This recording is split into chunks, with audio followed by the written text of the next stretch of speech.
하나님 말씀 함께 보겠습니다. 로마서 15장 8절로 13절 말씀이 되겠습니다. 다 같이 함께 하나님 말씀을 봉독하겠습니다. 시작.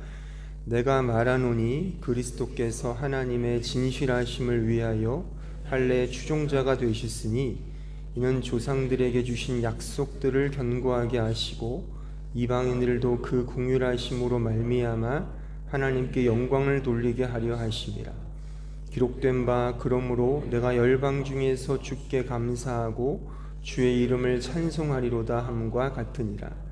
또 이르되 열방들아 주의 백성과 함께 즐거워하라 하였으며 또 모든 열방들아 주를 찬양하며 모든 백성들아 그를 찬송하라 하였으며 또 이사야가 이르되 이새의 뿌리 곧 열방을 다스리기 위하여 일어나시는 이가 있으리니 열방이 그에게 소망을 두리라 하였느니라.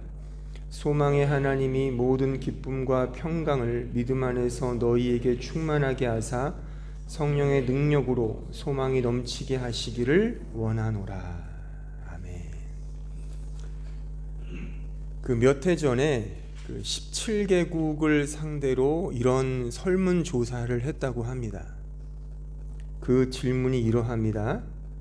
인생에서 가장 중요한 건 무엇입니까? 라는 질문을 던졌답니다. 그 17개국 중에서 14개국에서 이런 첫 번째 답을 제시했다 합니다. 그것은 가족이었습니다. 그리고 두 나라에서는 첫 번째 답으로 사랑을 꼽았다고 합니다. 남은 한 나라에서는 이런 답을 제시했다 합니다. 돈이라고 말했답니다. 그 한 나라가 어디냐면 인정하고 싶진 않지만 인정할 수밖에 없는 대한민국이었다고 합니다. 또한 이 대한민국이 제시한 두 번째 답은 건강이었다고 합니다. 저는 이 글을 보면서 여지없이 우리 한국 교회가 떠올랐습니다. 그러니까 한국 교회가 소위 시행하고 있는 그 대부분의 기도 제목들을 한번 생각해 보십시오. 우리의 기도 제목의 넘버원이 뭡니까? 조금 포장을 했지만 결국 돈 많이 버는 부자가 되게 해주세요. 건강하게 해주세요. 성공하게 해주세요.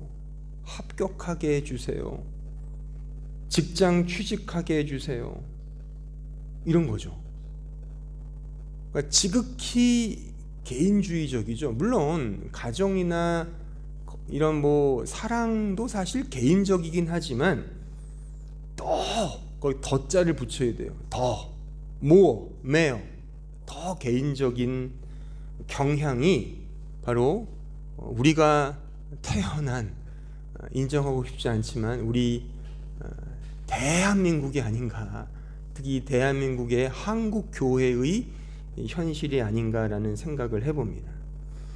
저는 지난 시간부터 오늘 본문이 제시하고 있는 세 단어의 키워드, 즉 할례, 그리고 언약, 약속, 그리고 소망이라는 이 세 키워드를 가지고 모형, 액티펄, 모형에서 아르키타이펄, 원형으로 가야 한다라는 이 진리를 강조했습니다. 여러분들, 우리는 지금 본문이 말하고 있는 할례와 율법이라는 것은 다 모형입니다. 그러니까 뭔가를 설명해 주는 모형이라 말이죠. 그게 진짜가 아니라는 거예요.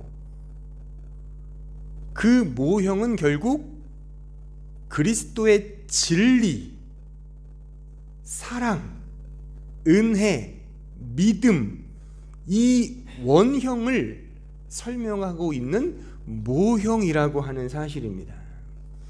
근데 우리는 이런 모형에 너무 집착하고 있다는 거죠. 왜? 모형이 잘 보이니까.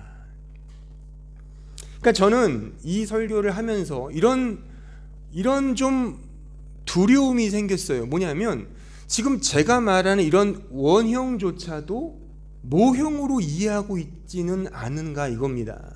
그러니까 은혜, 믿음, 사랑, 그리스도의 진리조차도 모형으로 알고 있다면 이 곤란하다 그겁니다. 그러니까 우리가 보는 성경의 말씀도 이것을 통해 원형으로 가야지, 그것 자체의 모형에 갇혀 있으면, 그 글자에 매여 있으면 안 된다는 것입니다. 어차피 우리는 모형으로 밖에는 수납이 안 돼요. 우리라는 인간, 이 시공에 존재하는 인간은 모든 걸 다 모형으로 습득하고 이해하는 존재이기 때문에 하나님이 그래서 반드시 모형으로 주십니다. 그러니까 직통계시라는 건 없어요. 나는 직방으로 하나님과 교제해, 그런 사람은 이단인 것이지 정상적인 종교가 아닌 겁니다. 그러니까 하나님은 우리에게 이런 모형을 통하여 원형으로 가게 하는데, 결국에 우린 그 모형에 머물러 있으면 지금 제가 서론에서 말했던 그런 식의 세상의 이 형국의 현상에 빠지는 결과가 된다 그것입니다. 우리가 잘 아는 요한 3서 2절에 보면 이런 말씀이 있죠. 사랑하는 자여, 내 영혼이 잘됨 같이 내가 범사에 잘되고 강건하기를 내가 간구하노라. 많이 들어보셨던 말씀이죠. 거의 액자에 막 이따만하게 붙여가지고 만들어서 막 거실에 붙여놓지 않습니까? 그러니까 이것을 모형으로만 알면 내 영혼이 잘되고 영혼 구원 얻고 범사가 잘되고 부자가 되며 강건하게 되는, 건강해지는, 영혼 구원, 부자 되는 것, 건강한 것, 소위 세계니까 삼박자 구원이라 그러잖아요. 이 삼박자 구원에 머무드는 겁니다. 물론 명시적으로, 표현적으로, 문자적으로 그런 의미가 있어요. 하지만 이것을 통해 원형으로 가야죠. 예수께서 공생의 기간에 사람들의 병을 고쳐주셨지 않습니까? 근데 병을 고치는 게 목적이 아니잖아요. 그렇잖아요. 근데 소위 민중신학을 하는 사람들은 병을 고침받는 것에 머물러 있단 말입니다. 세속주의들은 다 거기에 머물러 있잖아요. 그러니까 병 고치기 위해 가잖아요. 예수님께 교회에 오잖아요. 나쁘다는 게 아니에요. 그럴 수 있습니다만 그것을 통해 원형으로 가야 한다는 겁니다. 보이는 것에 머무르지 말고 보이지 않는 본질, 원형, 즉 사랑, 은혜, 믿음, 그리스도의 진리, 그 십자가로 가야 한다는 겁니다. 제가 이것을 이제 본론에 들어와서 성경의 아주 대표적인 말씀들을 가지고 하나하나 제가 상세하게 설명해 드릴 테니까 여러분들이 이런 고민을 하셔야 돼요. 이 설교를 들으면서 나는 지금껏 혹시나 보이는 것에 머무르거나 집착하고 있지는 않았는가? 그 모형을 통해 보이지 않지만 진짜 살아계시는 그 실체, 그 원형, 그 본질로 나는 가고 있는가를 끊임없이 사유하고 성찰하셔야 됩니다.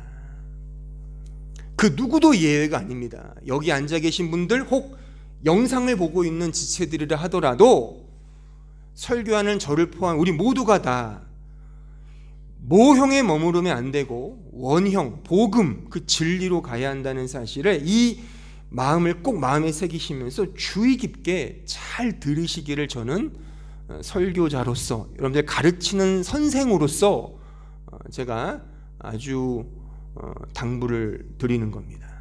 자, 일단 이 모형과 원형에 대해 가르치고 있는 대표적인 구절을 한번 읽어보겠습니다. 히브리서 말씀이 모형을 원형으로 가야 한다는 말로 다 기록된 게 히브리서인데, 그러니까 오늘 설교를 듣고 집에 돌아가셔서 히브리서를 한 주간 읽어보세요. 저보다 제 설교보다 더 강력한 말씀이 다 써 있습니다, 성경에. 자, 히브리서 8장 4절로 13절까지 한번 보겠습니다. 예수께서 만일 땅에 계셨더라면 제사장이 되지 아니하셨을 것이니 이는 율법을 따라 예물을 드리는 제사장이 있음이라. 모형이 있다는 거잖아요. 지금 그들이 섬기는 것은 하늘에 있는 것의 모형과 그림자라. 모세가 장막을 지으려 할 때에 지시하심을 얻음과 같으니 이르시되 삼가 모든 것을 산에서 내게 보이던 본을 따라 지으라. 그러니까 모형으로 주셨다는 거예요, 지금. 그러나 이제 그는 그 더 아름다운 직분을 얻으셨으니 그는 더 좋은 약속으로 세우신 더 좋은 언약의 중보자시라. 예수 그리스도를 말하는 거죠. 저 첫 언약이 무음하였더라면 둘째 것을 요구할 일이 없었으려니와 그들의 잘못을 지적하여 말씀하시되 주께서 이르시되 볼지어다 날이 이르니 내가 이스라엘 집과 유다 집과 더불어 새 언약을 맺으리라. 그러니까 옛 언약과 새 언약이 등장하죠. 또 주께서 이르시기를 이 언약은 내가 그들의 열조의 손을 잡고 애굽 땅에서 인도하여 내던 날에 그들과 맺은 언약과 같지 않다. 옛 언약을 말하는, 그와 같지 않다는 거예요. 그들은 내 언약 안에 머물러 있지 아니하므로 내가 그들을 돌보지 아니하였노라. 또 주께서 이르시되 그날 후에 내가 이스라엘 집과 맺을 언약은 이것이니 내 법을 그들의 생각에 두고 그들의 마음에 이것을 기록하리라. 나는 그들의 하나님이 되고 그들은 내게 백성이 되리라. 또 각각 자기 나라 사람과 각각 자기 형제를 가르쳐 이르기를 주를 알라 하지 아니할 것은 그들이 작은 자로부터 큰 자까지 다 나를 알미라. 내가 그들의 불의를 긍휼히 여기고 그들의 죄를 다시 기억하지 아니하리라 하셨느니라. 새 언약이라 말씀하셨음에 첫 것은 낡아지게 하신 것이니 낡아지고 쇠하는 것은 없어져 가는 것이니라. 참 하나하나 설명할 말씀이 많이 있는데 특히 주를 알라 하지 말라 그러잖아요. 주를 알라 할 필요가 없는 거죠. 왜요? 이미 우리 마음밭에 성령으로 새겨졌기 때문에. 이게 새 언약이거든요. 다 안다는 거예요. 죄를 다시 기억하지 않는답니다. 그러니까 우리가 죄를 짓지 않는다는 게 아니에요. 죄를 짓고 안 짓고가 문제가 아니라 하나님이 그냥 기억하지 않는다는 게 새 언약의 골자라 그겁니다. 옛 언약은 낡아지고 쇠하며 없어진답니다. 왜요? 새 언약이 드러나기 위해서. 그러니까 우리의 모형은 다 죽는 게 맞다니까요. 제가 지난 설교 말미에 말했잖아요. 우리의 모든 건 다 죽는 게 맞아요. 그래서 이 세상은 다 없어질 겁니다. 하나님이 새 것을 주신다니까요. 우리의 몸조차도요. 그러니까 우리의 모든 눈에 보이는 모든 것들은 다 낡아지고 쇠하며 없어질 겁니다. 뭐만 도드라지게 드러나기 위해서 그 진리만이, 예수 그리스도만이, 그의 믿음과 은혜와 사랑만이 드러나는 거예요. 그 언약, 옛 언약에 매여 사는 사람들을 우리는 가리켜서 율법주의, 유대주의, 인본주의 신자들이라 말하는 겁니다.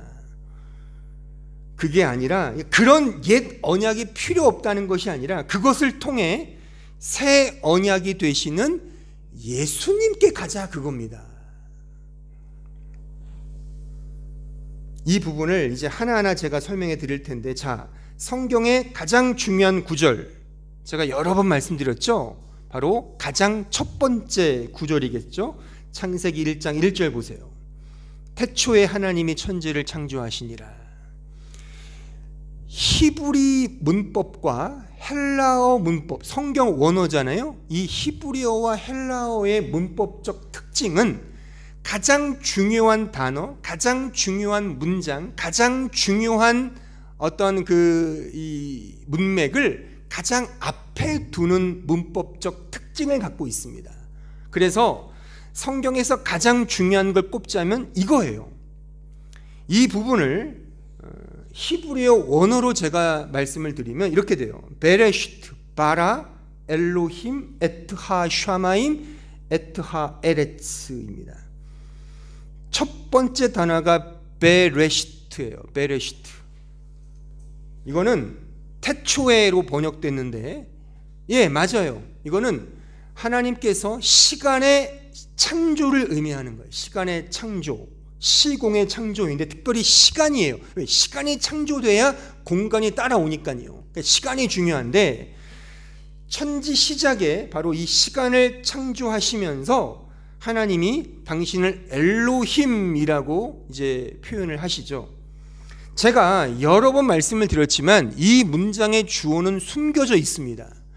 엘로힘, 하나님은 이 문장의 주어가 될 수 없습니다. 문법적으로 따지자면, 물론 의미상의 주어죠. 그러니까 번역 자체는 맞아요. 하지만 이것은 의미상의 주어이지 문법적 차원에서의 명확한 주어는 아닙니다. 왜냐하면 여기에 동사가 바라인데 이 바라는 단수형이에요. 하지만 엘로힘은 복수형입니다.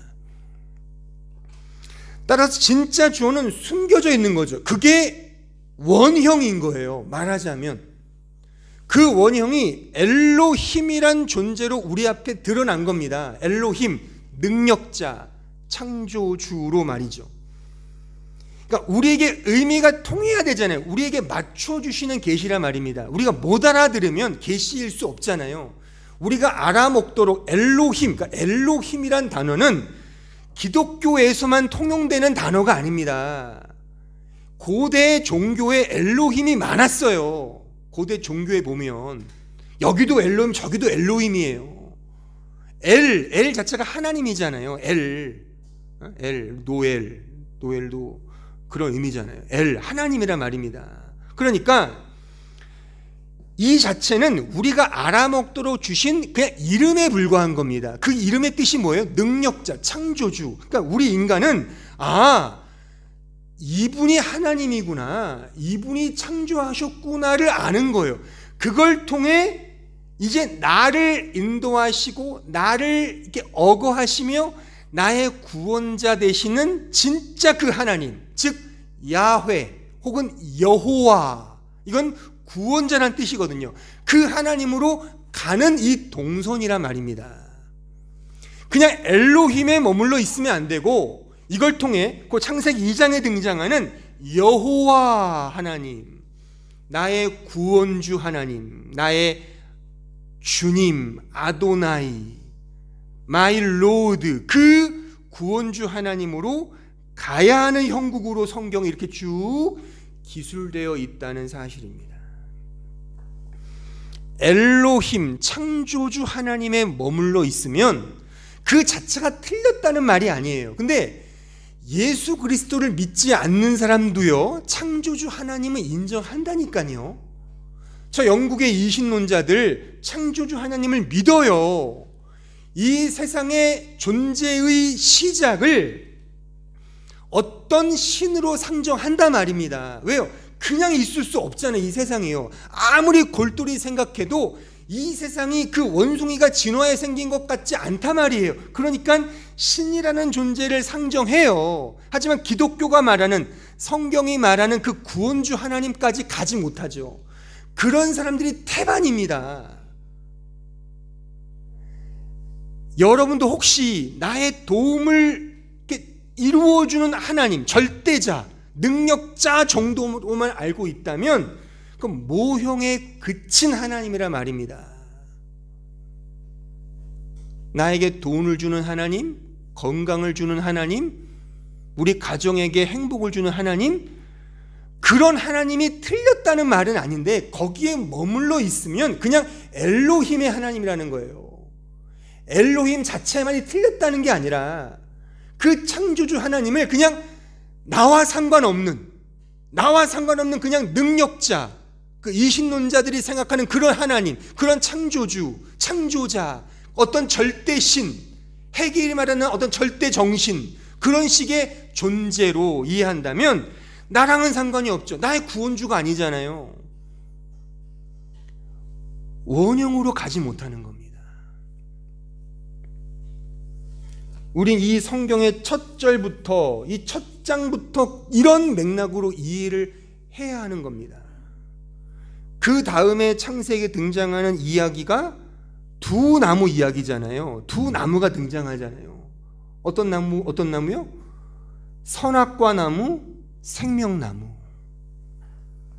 선악과 나무는 성경의 표현상 보암직도 하고 먹음직도 하고 지혜롭게 할 만큼 탐스러운 나무라는 표현이 붙어있는 나무예요. 그러니까 잘 보이는 나무고 너무 먹고 싶은 나무였던 거예요. 모형이죠. 근데 생명나무는요, 있어요. 있지만 있지 않은 듯한 나무예요. 설명이 없어요. 오히려 성경에 보면 그 나무를 따먹지 못하도록 막았다고 되어 있어요.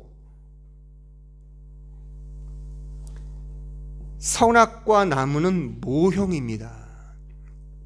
이 나무를 통해 결국 생명나무로 가게 하는 그 역할로 주어진 나무라 말입니다. 선악과 나무는 행위를 근거로 한 나무죠. 따먹지 마, 행위를 근거로 준 나무예요. 반면에 생명나무는 은혜, 사랑, 믿음, 그리스도의 진리, 그리스도의 그 주시는 생명이라 말입니다. 그거를 상징하고 모형하는 거예요.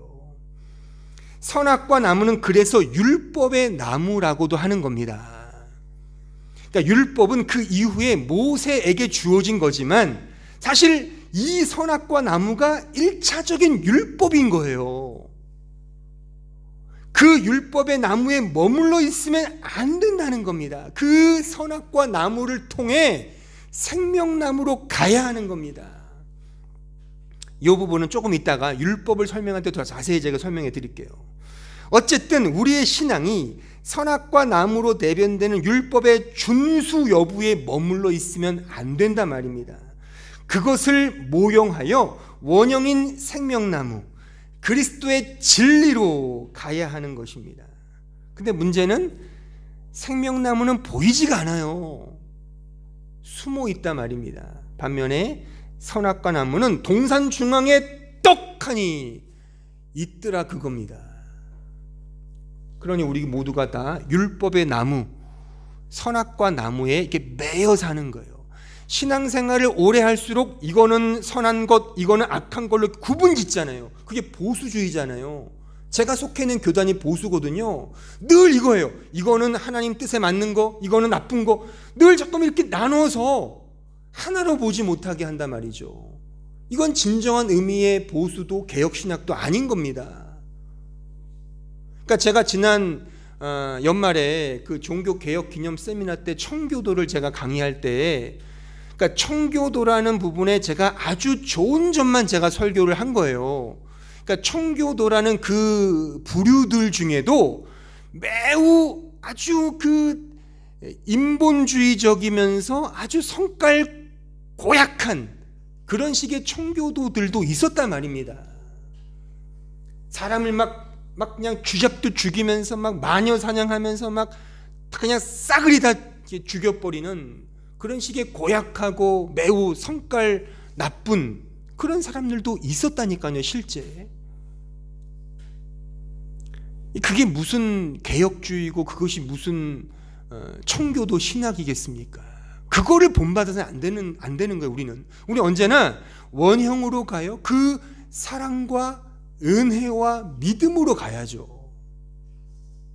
신앙생활을 오래 할수록 그래서 더 넉넉해지고 포근해지고 더 따뜻해져야 하는 것이 맞는 겁니다.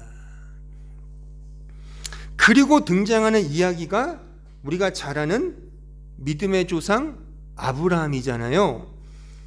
아브라함의 이야기에 꼭 빼놓을 수 없는 게 뭐죠? 아브라함 하면 모리아산에서 자신의 독자 아들 이삭을 번제물로 바친 그 모리아의 제단 사건. 아브라함 하면 아들이 떠오르죠. 아들 못 낳는 아브라함에게 하나님 아들을 주시겠다고 약속을 하시는 거예요. 근데 처음에 아브라함은 그 아들을 육신의 아들로 이해했단 말입니다. 모형으로만 이해했단 말이죠. 하지만 성경은 그 아들이 그 아들이 아니라 그러니까 아들 못 낳으니까 하나님 나에게 아들 하나 점지해 주실려나 보구나. 그렇지, 대를 이어야지, 아들 가져야지. 그런 아들이 아니라 이 아들은 예수 그리스도잖아요. 갈라디아 3장 15절 보세요. 형제들아, 내가 사람의 예대로 말하노니 사람의 언약이라도 정한 후에는 아무도 패하거나 더하거나 하지 못하느니라. 이 약속들은 아브라함과 그 자손에게 말씀하신 것인데 여럿을 가리켜 그 자손들, 이게 아들이거든요. 이게 똑같은 단어예요. 하지 아니하시고 오직 한 사람을 가리켜 내 자손이라 아들이라 하셨으니 곧 그리스도라. 결국 아브라함은 모리아 산 그 어간쯤에서 이제 이 진리를 깨달은 거예요. 모형에 있다가 이제 원형, 이 아들이 아니라, 내가 온전하게 알지는 못하지만 구약시대니까 우리를 위해 아들로 오실 그 하나님의 아들을 말하는구나를 깨달았단 말입니다. 그래서 모리아산에서 그 아들을 죽인 겁니다. 그게 믿음이잖아요.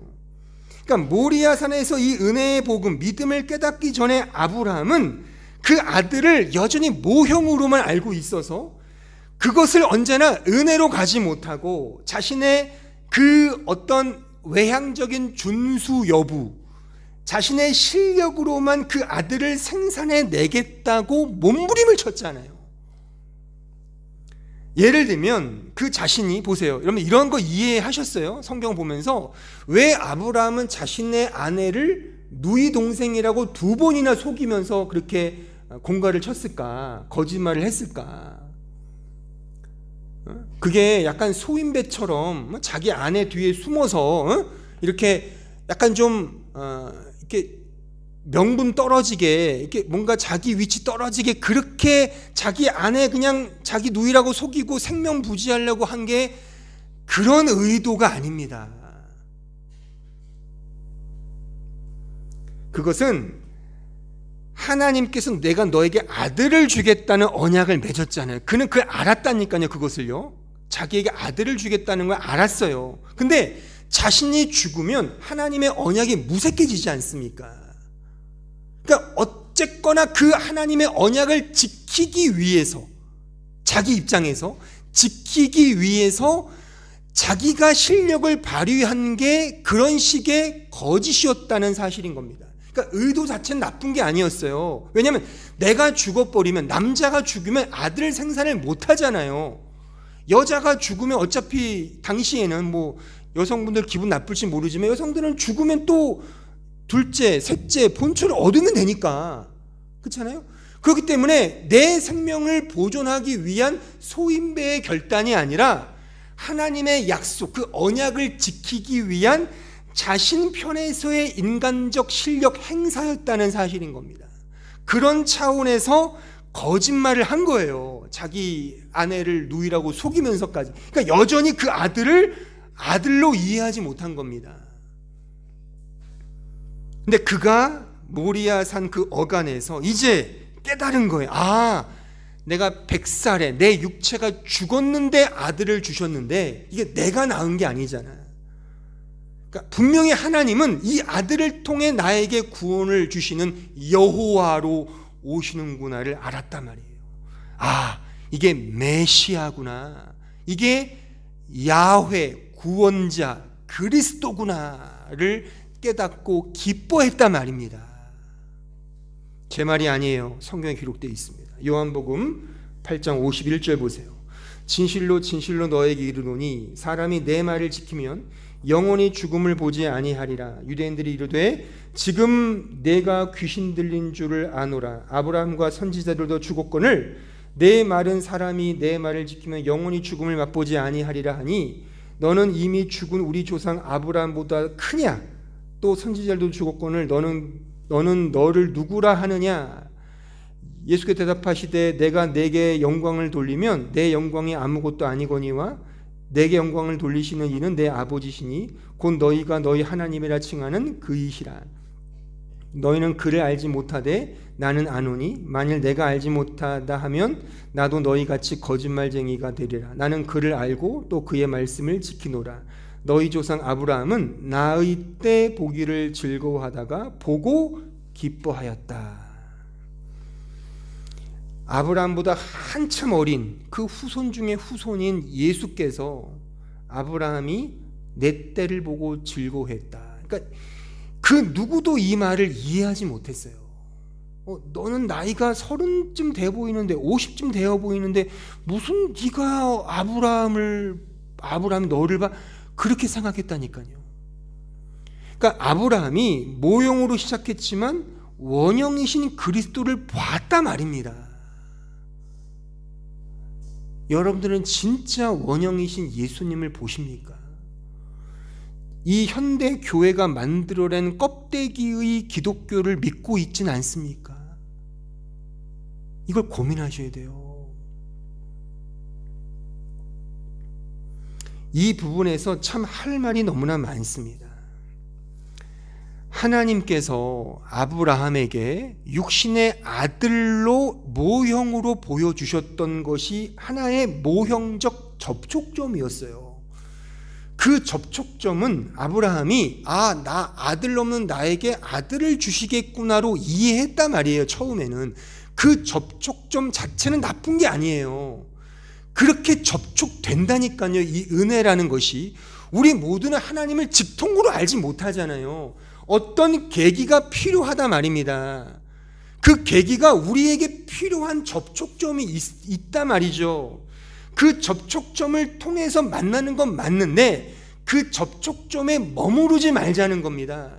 그 접촉점을 통해 이제 원형으로 가자는 거예요. 이 설교의 핵심은. 어떤 사람에게 처음에 돈이라는 것이 접촉점일 수 있어요. 모형의 접촉점. 너무 가난한 사람이 돈을 벌기 위해 교회에 올 수 있단 말입니다. 교회 문을 두들겨서 하나님, 하나님인지 누군지 모르겠지만 나 좀 부자 좀 되게 해주세요. 나 좀 빚에 허덕이고 있어요. 어떻게 살 맛이 없어요. 죽을 똥 살 똥 삽니다. 제발 당신이 살아계시다면 나에게 돈 좀 주세요. 기도할 수 있습니다. 기도할 수 있습니다. 그게 접촉점이에요. 그게 모형의 접촉점. 말하자면 아브라함에게 아들 줄게라는 그 접촉점처럼 말이죠. 그 접촉점을 통해 원형으로 가자는 겁니다.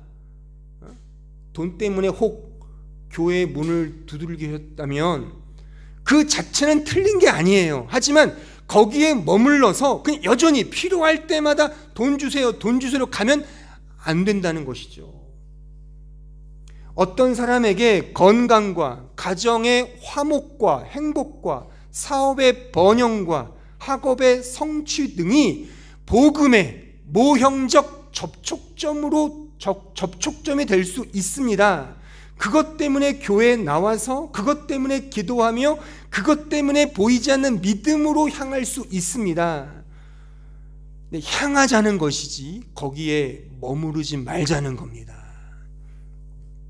어떤 사람에게 조국의 통일, 평화, 사회 정의, 평등 등이 모형적 접촉점일 수 있어요. 그것을 통해 욱하면서 의를 세우기 위해서 예수께 다가갈 수 있단 말입니다. 근데 그 모형에 머무르지 말자는 거예요. 예수께서 그들에게 맞추셔서 사역을 하셨잖아요. 병든 자에게 병을 고쳐주셨습니다. 그게 접촉점이거든요. 근데 그 접촉점을 통해 어떤 사람들은 그래 내 믿음이 너를 구원했노라 라고 주님의 그 답을 받게 하는 사람이 있는 반면에 어떤 사람들은 병만 낫고 그냥 가버리는 사람도 있더라 그겁니다. 어떤 사람들은 교회에서 남자친구 사귀고 여자친구 사귀기 위해 올 수도 있어요. 교회 오빠, 교회 동생 얼마나 좋아요. 훈훈하죠. 그럴 수 있습니다. 접촉점이에요. 그렇게 해서 선남 선녀 만나서 결혼 장가 시집 갈 수 있습니다. 근데 그런 창구로만 쓰면은 이게 뭐예요? 결혼 상담소입니까 여기가? 그런 접촉점이 있을 수 있어요. 그러니까 우리 교회도 이렇게 청년들 많이 전도해서 여기 오면은 좋은 사람 만나서 결혼한데 그럴 수 있어요. 그렇지만 그게 교회의 원형과 본질이 아니라는 것입니다. 하나님은 우리의 실존의 문제에 맞추셔서 모형으로 찾아오십니다. 저는 제가 예수를 어떻게 믿게 되었는가? 저는 아무리 생각해도 저는 저의 어머니 아버지 때문에 믿은 거예요. 모태신앙. 제가 목사가 된 것도 아버지 영향이지 그거 외에는 제가 물론 제 개인적인 경험도 있지만 가정의 환경이 저를 만든 겁니다. 이게 저에게는 접촉점이었던 거예요. 하나님의 은혜의 접촉점. 그것을 통해 이렇게 성장한 겁니다. 근데 여기 그냥 머물러서 난 목사 아들, 목사 딸, 난 PK야. 그 PK 중에도 막 대바라진 애들이 많거든요. 그렇게 모형에 머물면 그냥 그게 자기 그냥 어떤 환경이지 진정한 원형으로 가지 못한다는 것입니다. 그 이후에 이제 하나님은 이스라엘 백성들을 택하여 그들에게 율법과 십계명이라는 것 주시죠. 자, 좀 긴 말씀인데 우리가 한번 다 같이 한번 이 구절을 읽어보겠습니다. 출애굽기 20장 1절부터요. 시작. 하나님이 이 모든 말씀으로 말씀하여 이르시되 나는 너를 애굽 땅 종되었던 집에서 인도하여 낸 내 하나님 여호와니라. 너는 나 외에는 다른 신들을 내게 두지 말라. 너를 위하여 새긴 우상을 만들지 말고 또 위로 하늘에 있는 것이나 아래로 땅에 있는 것이나 땅 아래 물속에 있는 것에 어떤 형상도 만들지 말며 그것들에게 절하지 말며 그것들을 섬기지 말라. 나 내 하나님 여호와는 질투하는 하나님인즉 나를 미워하는 자의 죄를 갚되 아버지로부터 아들에게로 3, 4대까지 이르게 하거니와 나를 사랑하고 내 계명을 지키는 자에게는 천대까지 은혜를 베푸느니라. 너는 내 하나님 여호와의 이름을 망령되이 부르지 말라. 여호와는 그의 이름을 망령되게 부르는 자를 죄 없다 하지 아니하리라. 안식일을 기억하여 거룩하게 지키라. 엿새 동안에 힘써 내 모든 일을 행할 것이나 일곱째 날은 내 하나님 여호와의 안식일인즉 너나 내 아들이나 내 딸이나 내 남종이나 내 여종이나 내 자축이나 내 문 안에 머무는 객이라도 아무 일도 하지 말라. 이는 엿새 동안에 나 여호와 하늘과 땅과 바다와 그 가운데 모든 것을 만들고 일곱째 날에 쉬었음이라. 그러므로 나 여호와가 안식일을 복되게 하여 그날을 거룩하게 하였느니라. 내 부모를 공경하라. 그리하면 내 하나님 여호와가 내게 준 땅에서 내 생명이 길리라. 살인하지 말라. 간음하지 말라. 도둑질하지 말라. 내 이웃의 거짓 증거하지 말라. 내 이웃의 집을 탐내지 말라. 내 이웃의 아내나 그의 남종이나 그의 여종이나 그의 소나 그의 나귀나 물론 내 이웃의 소유를 탐내지 말라. 자, 보세요. 십계명입니다. 여러분들 이 십계명을 지금 읽으시면서 어떤 생각이 드셨습니까? 당연히 지켜야 한다는 생각이 드셨겠죠? 그러면 정말 이 계명대로 다 지키실 수 있으시겠어요?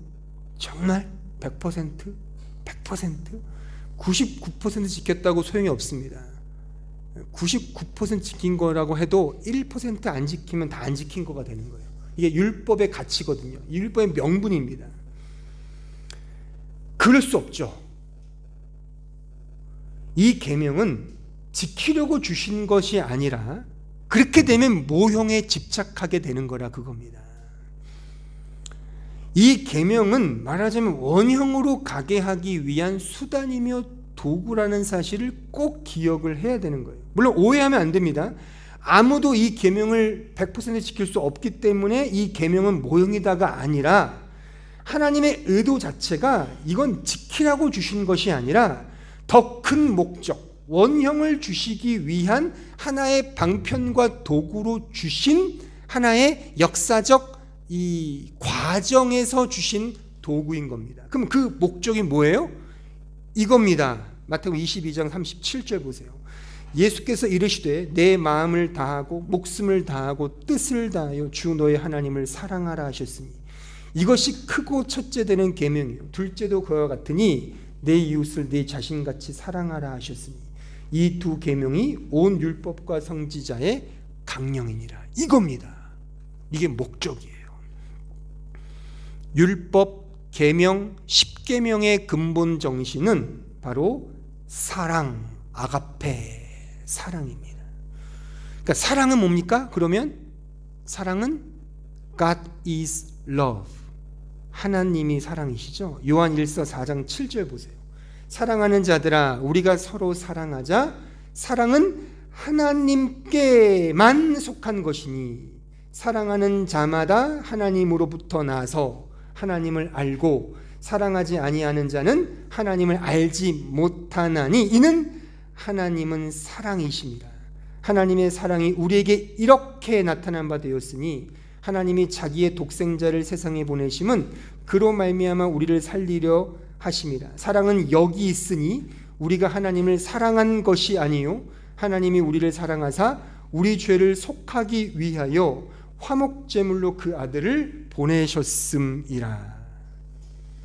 하나님이 사랑이시고 그 사랑이 율법이며 계명이기에 그 율법과 계명을 준수한다는 것은, 지킨다는 것은 단순히 지키고 준수하고 그래서 내 실력을 행사한다는 그런 내용이 아니라 그 사랑 안에서 누리며 기뻐하며 자유를 얻는다는 그 의미입니다. 그러니까 이 율법을 법으로 알면 늘 두렵죠. 율법을 사랑으로 이해하여 누리셔야 합니다. 요한일서 4장 18절 그 이하에 보면 사랑 안에 두려움이 없고 온전한 사랑이 그 두려움을 내쫓는다라는 말씀이 이어지는 거예요. 그러니까 사랑과 두려움을 대조하면서 율법을 법으로 이해하면, 지켜야 하는 법으로 이해하면 그 두려움이 되죠. 그게 아니라 그 율법을 사랑으로 이해하여 그걸 누리실 수 있으셔야 되는 거예요. 그러니까 우리의 교회 생활과 기도 생활과 말씀 생활을 법으로 이해하는 사람은 이 행위를 두려움으로 할 겁니다. 심지어 예수를 믿는 것조차 두려움으로 믿겠죠. 나 이러다가 지옥 가는 거 아니야? 나 예수 잘 믿어야 천국 가는데, 이게 법으로 이해한단 말입니다. 아까 읽었던 십계명을 다 지켜야지, 지켜야 돼. 안 지키면 두려워. 왜? 지옥 갈까 봐, 하나님이 지옥 보내실까 봐. 그걸 법으로 이해하는 사람이라니까요. 그런 사람들은 결코 자유를 누리지 못합니다. 여러분들 이 주일 성수, 이 예배 자리에 왜 오셨습니까? 습관을 따라서, 아니면 법으로 오셨다면 물론 그게 모형의 접촉점으로 시작되는 건 좋지만 거기에 머물러 계시면 안 된다는 겁니다. 사랑으로 이해하여 자유를 누리셔야죠. 내가 두려워서, 하나님이 두려워서, 정말 무서워서 이 율법을 지키고자 한다면 아무리 잘 지켜도 두렵겠죠. 아무리 잘 지켜서 내가 1등으로 지킨다 한들 그 1등의 자리를 지켜야만 하는 그 곤혹스러움과 피말리는 살얼음판이 진정한 자유와 기쁨을 줄 수 있겠습니까?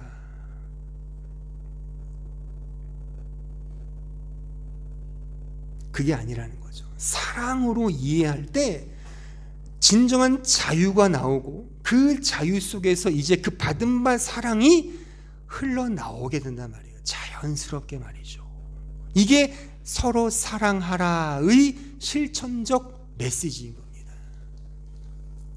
어제 제 셋째 소피아가 저에게 문득 이렇게 질문을 해요. 아빠, 내가 말 안 들어도 아빠 나 사랑해? 제가 그랬어요. 그렇지, 넌 내 딸이니까. 딱 그러니까 애 얼굴에서 뭔가 모를 신비로운 그 아우라가 쫙 이렇게 펼쳐지더라고요. 아, 그렇구나. 근데 느낌상 뭔가를 잘못을 한 거예요. 뭐 했어요. 이미 뭔가를 잘못을 하고서 아빠 나 말 안 들어도 사랑해? 그렇지. 근데 뭔가를 했어요 지금. 그래서 그냥 웃고 넘어갔죠. 그럼 걔가 그거를 알고서 이제는 내가 이렇게 계속 걸려 먹어야지 그럴까요? 그렇지 않아요. 아까 얘기했잖아요. 그 신비로운 아우라가 얼굴에 이렇게 스며들더라니까요. 거기서 저는 이걸 발견했어요. 효녀가 되겠구나. 그걸 아는 거예요. 그렇지. 나를 이유 없이 사랑하는 아빠가 있는데 그 아빠의 사랑에 걸맞게 내가 효녀가 돼야지.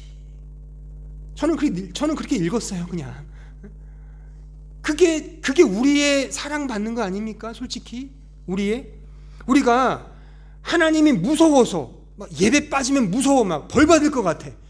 그러면은 이게 무슨 자유가 있어요?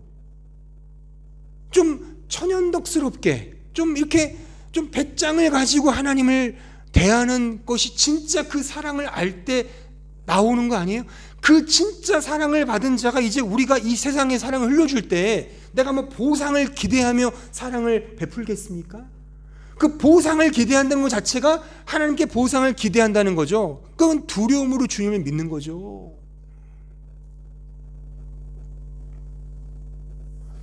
그 사랑을 받게 되면 이제 그 사랑을 누리게 됨으로써 율법의 정신을 진짜 수행하는 그 원형의 실천으로 가게 되는 것이고, 그 원형의 실천은 다시 말하면 모형의 실천으로 또한 드러나게 되는 거예요. 왜요? 우리는 그 모형의 실천을 통해 원형을 증거받는 존재이기 때문에. 받은 바 은혜를 내가 어떻게 내 것으로 삼을 수 있겠습니까? 시공 속에 사는 우리가 연습 문제를 풀어야 하잖아요. 그래서 제가 연습을 하자는 거예요. 연습을 하는 것은 내가 이루지 못한 어떤 것을 내 힘으로 이루기 위한 싸움이 아니라 이미 이루어진 결과를 나에게 맞춰서 내 것으로 만들어주시는 연습 과정이란 말입니다. 그 과정이 이제 눈에 보이는 현상으로 드러나야죠. 그러니까 말과 혀로만 사랑하지 말고 진실함과 행함으로 하라가 그런 말씀인 거예요. 근데 이 사랑을, 이 은혜를, 이 율법을 법으로만 아는 사람은 언제나 법으로만 두렵기 때문에 그 드러남도 법인 거라 늘 법으로만 이해하고 법으로만 실천해서 말만 거창해요. 말만 사랑하자, 거룩히 살자, 말만 하지 실제 작은 행동이 드러나지 않더라 그겁니다. 그러니까 이 시대의 현대 교회가 사랑을 얼마나 많이 말합니까? 근데 진짜 사랑이 있냐는 거예요. 제가 묻고 싶은 건 늘 이 진정한 본질을 모형으로만 이해하고 법으로만 이해하니까 늘 나타나는 현상과 실천도 법으로만 나타나는 거죠. 그러니까 마가복음 7장에 보면 고르반 사건이 등장하는데, 고르반이 뭐냐면 하나님께 드렸다 그 뜻이에요. 드렸다, 아람어인데 고르반. 근데 이게 어떤 의미냐면 부모를 공경하라 했는데 이 바리새인들이 그냥 말로만 고르반 난 드렸어 라고 하니까 그냥 그 계명을 지켰다고 이해하더라 그겁니다. 우리로 말하면 나 하나님을 섬깁니다, 예배를 드립니다, 이런 행위를 하는 거죠. 헌금을 드렸다. 그 모형의 법으로만 이해하니까 사랑이 아니라 법으로만 이해하니까 거기서 그냥 내 실천만 도드라지는 거죠. 내 실천만. 그거는 진정한 실천이 아닌 겁니다.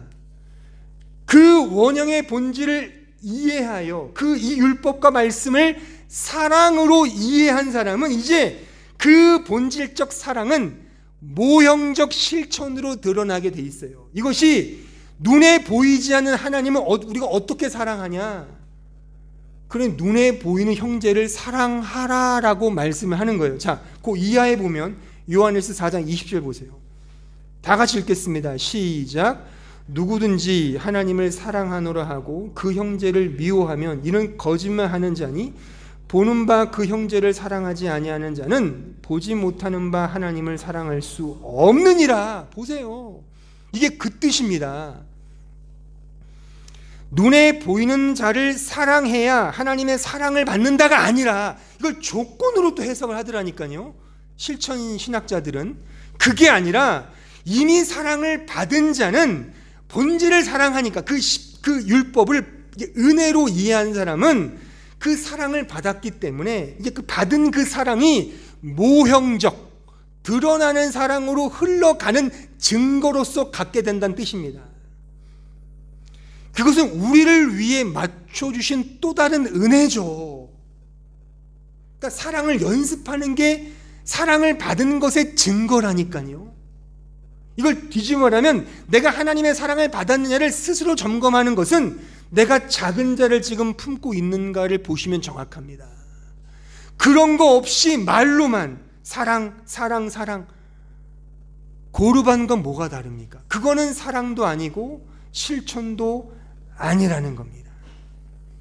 원형의 그 본질적 사랑을 경험한 신자는 작은 모형으로서의 사랑의 실천을 행하게 된단 말입니다. 이게 보지 못하는 하나님을 사랑한다고 하지 말고 보이는 형제를 사랑하라, 이 말씀의 진의인 겁니다.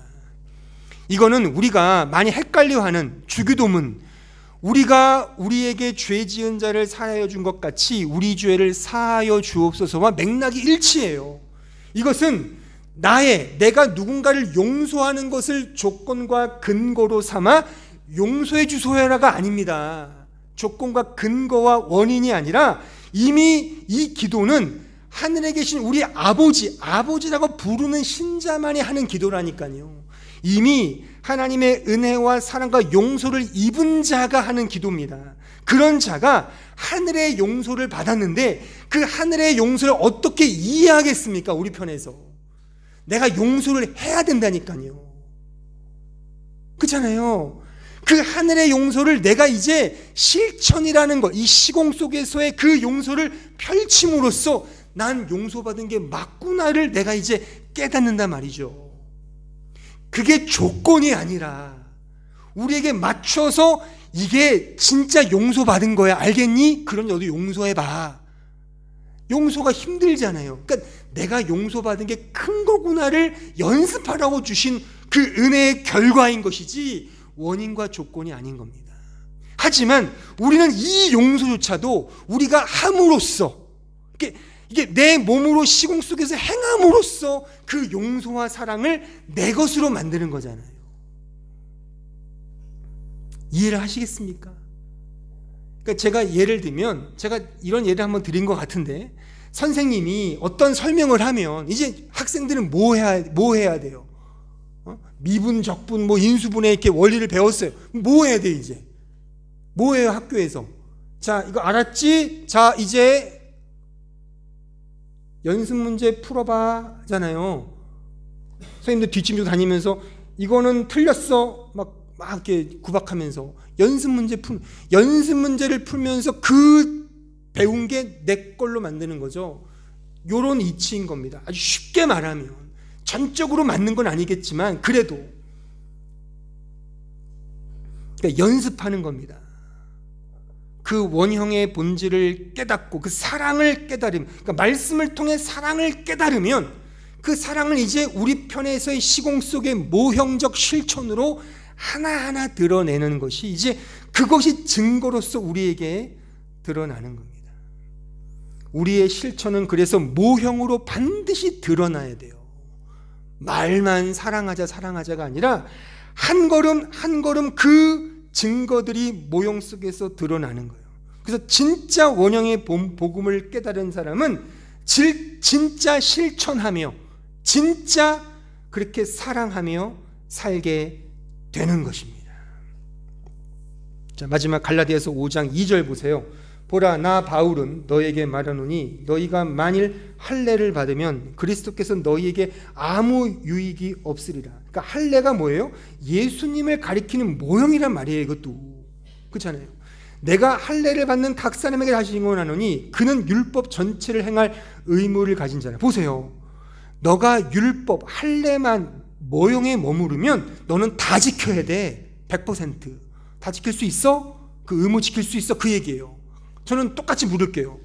다 지키세요. 그러면 다 지켜보세요. 다 지키십니까? 정말 마음속에도 음란한 생각하면 안 되고요. 누구 미워하면 안 돼요. 큰일 났죠. 딱 걸리잖아요. 지금 남자들은 음란하잖아요. 솔직히.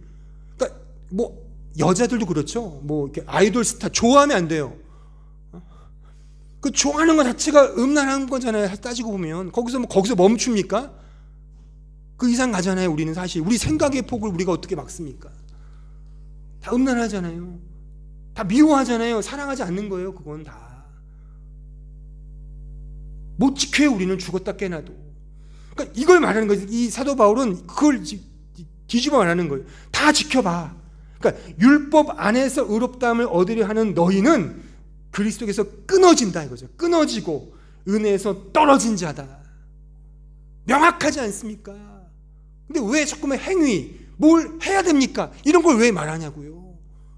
은혜만을 붙들자니까요. 믿음만을 붙들자니까요.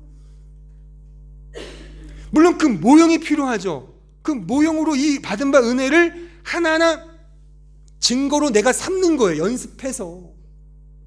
그게 실천입니다. 그거 하자고요. 그러면 은혜를 받았으면 우리가 성령으로 믿음을 따라 의의 소망을 기다리노니 그리스도 예수 안에서는 할례나 무할례나 효력이 없으되 아예 없다는 거예요. 사랑으로서 역사하는 믿음뿐이니라.